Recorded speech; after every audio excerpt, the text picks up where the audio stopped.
اقبلي يم العروسة اقبلي والراس طايل، قولي اني ام عيسى وبالاسم هذا فخوره، والعروسة بنتي اللي كأنها برقني خايل، كأنها برقني ينور في سمانا بان نوره، في سمانا بان نوره. اقبلي ام العروسة اقبلي والراس طايل، قولي اني ام عيسى وبالاسم هذا فخوره، اقبلي ام العروسة اقبلي والراس طايل، قولي اني ام عيسى وبالاسم هذا فخوره، اقبلي ام العروسة اقبلي والراس طايل، قولي اني ام عيسى وبالاسم هذا فخوره،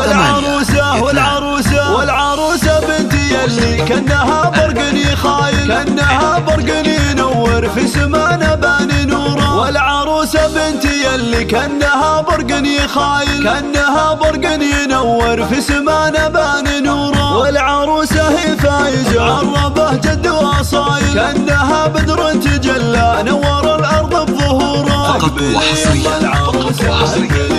على استوديو الفن الراقي.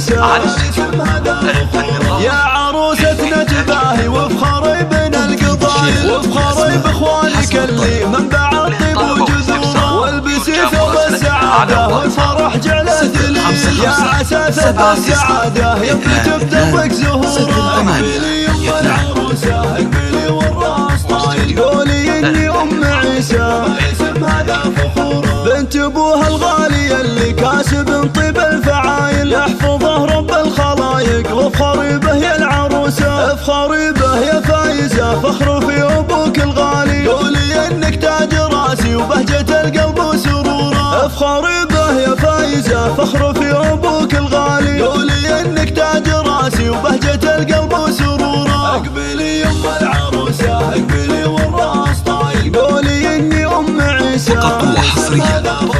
واحكمي معنى القصيدة واكتبي باسم فايزة، خلي حروف المعاني تبدي القلب وشعوره، والقصيدة اليوم غنى في جزيلة المثايل، ترجم احساس التهاني في حروفه وقصوره، اقبلي ام العروسة اقبلي والراس طايل، قولي اني ام عيسى اسم هذا فخوره. واستوديو الفن الراقي للإنتاج الفني.